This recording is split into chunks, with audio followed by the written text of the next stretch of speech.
Hi everyone, welcome to another webisode of The Good Doctor on eZeLiving.com. I'm here with Dr. Manaf Kandakji.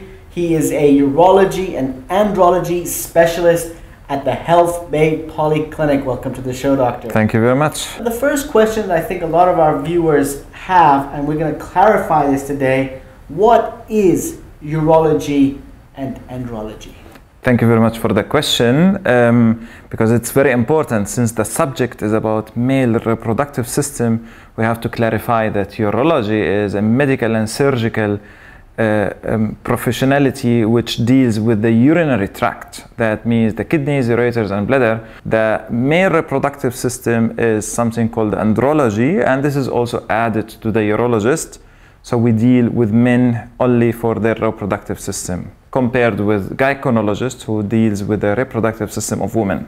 Okay, so andrology deals specifically with men, their sexual performance, their reproductive capabilities, exactly, etc. exactly. Why is it important for men to even go and get a checkup?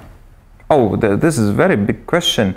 There are many reasons to go to have a checkup, but one of the very most important reason for it is have a checkup and early detection of prostate cancer. You have to imagine 1 out of 9 men who could have prostate cancer.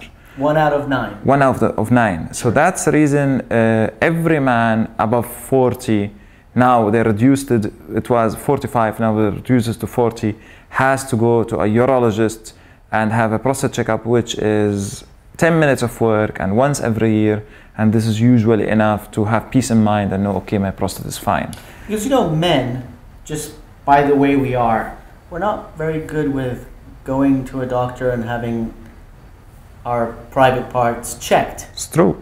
So this is serious. This is absolutely serious and absolutely important for their life, and I always like to give one number whenever we have been asked or we are giving any presentation elsewhere, that the treatment differences or the healing differences between early detected cancer and late stage cancer is between 99% of healing in the first side to 32% only of healing. So you have to imagine there is approximately 70% of difference between being healed or not healed at all. Right. And that's the reason this is absolutely important for our health and for our life. And if we think we are strong, we are responsible about families, we are responsible about work, about business. For this responsibility, we have to keep ourselves healthy. Yes. And we have to take care of our health, especially whenever it comes to something very common in our life. Again, part of our male psyche is that you know, we think we're Superman and nothing can go wrong with us, and you know, we shouldn't go to the doctor to get the checkup, contrary to women that go regularly. Absolutely. Most women, that is. For men, okay, I think prostate cancer is a big enough illness that raises alarms. What other diseases or illnesses are associated with the male reproductive organ? I would say, out of many years of experience, I would say sexual disorders, because they affect our psychology or affect the psychology of men pretty much, which a lot of men, they don't even recognize that they feel stressed just because they are not performing well sexually. Okay. And whenever they are stressed, they won't perform well. So there is like a cycle. So not having a sexual disorder will make stress condition, and stress condition will give another sexual disorder, and that's it. And we should start speaking openly about this condition, because there is a treatment, there are ways to help them. And I believe talking about sex is fun sometimes, why not? So we should also be open to this. It's certainly theme. Human behavior. Of course. It's part of our life. It's how we reproduce. Absolutely. Keep our generations evolving. So, you know, why not talk about it when something goes wrong and we need to take care of it or address a problem? When we talk about sex and we talk about sexual reproduction, we immediately think of just the genital parts. It's not, is it? It's in our head. There's chemistry involved, there's molecular activity involved, there's touching, feeling involved. All of our senses are being used. Now, you know, when you're 18, you perform in a different way than when you're 45, you perform in a different way. Is this slow decline genetic, age-oriented, related, hormonal?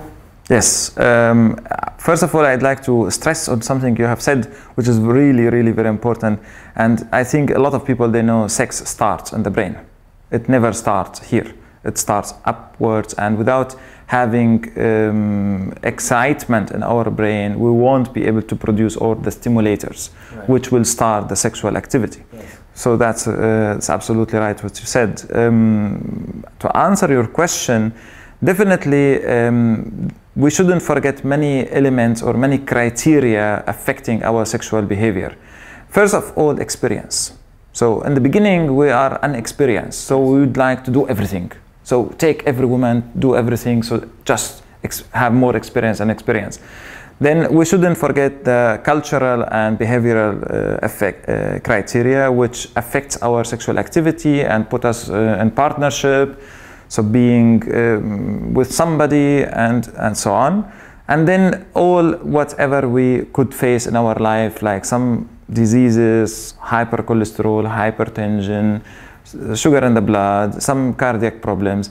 And by age, it is well known and has been proven that we start producing less testosterone, which is the man's sexual hormone. So with producing less testosterone, we have less ability or less capability to perform sexual activity as we used to do with 18 years of age, where our testosterone at the highest level. Yeah. So there are many criteria, it's true, but all of them are criteria which can be studied and can be changed in case there is a wish to change them, and get the men back to their activity, which make them happier and more balanced in their life.